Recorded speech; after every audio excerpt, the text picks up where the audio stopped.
Hello everyone, this is part 6 of chapter number 2 Psychology, class plus 2. The name of the chapter is Self and Personality. The topic that will be covered in this part is structure of personality, and it includes three parts, that is id, ego and superego. According to Sigmund Freud, human personality is complex and has more than a single component. In his famous psychoanalytic theory of personality, he stated that personality is composed of three elements or three components known as id, ego, and superego, and they work together to create complex human behaviors. Each component not only adds its own unique contribution to personality, but all three components they interact with each other to have a powerful influence on each individual. Each of these three components emerges at different points in life. The id is the most basic and primary part of the personality. It is the only component that is present from birth, and it is the part that develops first in babies. The id is not rational or logical, and it exists entirely in the unconscious mind. And it is based on the pleasure principle, which means the id wants immediate gratification, immediate fulfillment of all needs, desires, and wants. It doesn't understand the logic or time or the outside world. It wants what it wants, and it wants it right now. And if these needs, these desires are not satisfied, they are not fulfilled, it results to frustration or anxiety. It means that it is completely selfish. For example, a small child, an infant, a newly born child, whenever he will be hungry, he will cry. And he will cry until he gets food. He doesn't understand the logic. He doesn't understand whether anyone else is getting the food or not, because he's ruled by the id. All right, and the id is very important in early life because it ensures that the child's needs are met. All right, so because young children, they are ruled directly by the id, there is no reasoning with them. They can't understand. Okay, you can't convince a hungry baby to wait until lunchtime to have his food. He will not understand. Okay, so although people learn to control the id, but this part of personality remains the primary force all throughout life. And it is the development of ego and the superego that allows people to control the id's basic instincts and act in a more realistic and socially acceptable way. Okay, so this is it. Within the next 3 years, as the child interacts more and more with the world, the second part of the personality develops, and Freud called this second part the ego. And the ego develops to mediate. Actually, it acts as a mediator between the unrealistic id and the external real world. Actually, it is the decision making component of personality. It helps the id to understand what is socially acceptable and what is not. Ideally, the ego works by reason, it works by logic, whereas the id is unreasonable. It is not concerned about any logic, it is not concerned about the external world.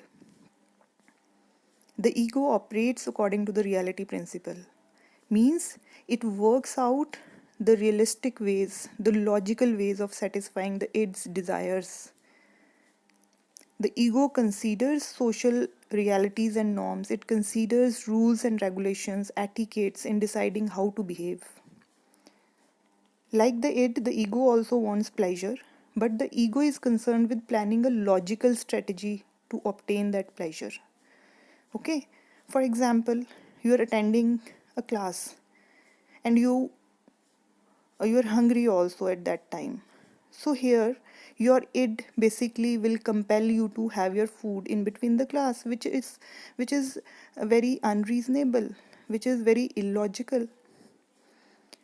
So now here the ego will help the id to understand that this is not socially acceptable. It's it's not socially acceptable to have your food in between the class. So you will wait for the class to get over, and after that you will have your food. So here the ego actually helps the id to understand this concept that it is not socially acceptable. All right.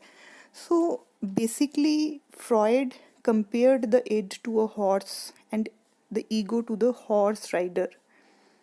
The horse provides the power and motion, and the rider, it provides the guidance and the direction. So this is basically the concept of ego. And if ego fails in its effort to use the reality principle to make the id understand what is socially acceptable or what is not, the unconscious defense mechanisms are used to help release the tension, anxiety, or stress. All right, and this concept we will do in the next part of this chapter.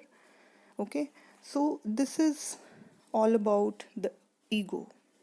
So now, by the age of 5 years, the third component of personality develops, that is the superego. It is based on morality principle and acts as the voice of conscience, means what is right and what is wrong. Actually, it is the aspect of personality that holds all our internalized moral standards and ideals that we acquire from both our parents and society. It is basically our sense of right or wrong. It provides guidelines for making judgments, for making decisions. All right, it actually helps the ego to make fair decisions. As we discussed, that the ego is not concerned about right or wrong. Its function is to fulfill its desires also, and it doesn't want to hurt the superego also. So, the ego plans a logical strategy to fulfill its desires without hurting the superego. So the superego acts to perfect and civilize our behavior. It works to suppress all unacceptable urges or desires of the id and struggles to make the ego act upon idealistic, realistic, and socially acceptable principles. So here I will give you one example. For example, you are enjoying with your friend and your friend is having an ice cream. Now you also want that ice cream, but you can't buy that because you don't have money. So now here your id will compel you to basically grab that ice cream from your friend because you want it right now. You want immediate gratification of this need. Now your superego will guide you that this is not right, this is wrong. So now here your ego will act as the mediator. It will help your id understand that grabbing is not the right way of getting the ice cream. If you want that ice cream, you can go to your friend and you can request that I don't have money, but I want this ice cream. So can you share it with me? So in this way, your id will also be satisfied without hurting the moral principles. So this is the concept of superego. All right.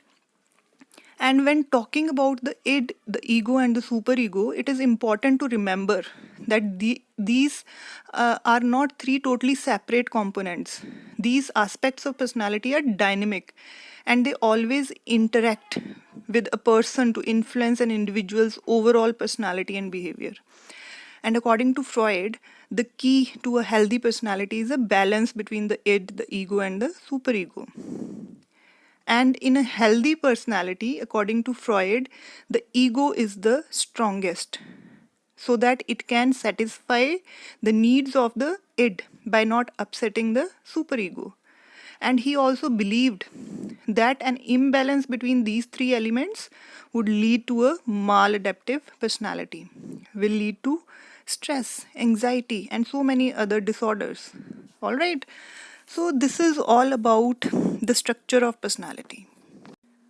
So this is all for today. I hope the concept of structure of personality is clear to all of you, and we will meet once again in the next part of this chapter, in which we will study about the concept of defense mechanisms.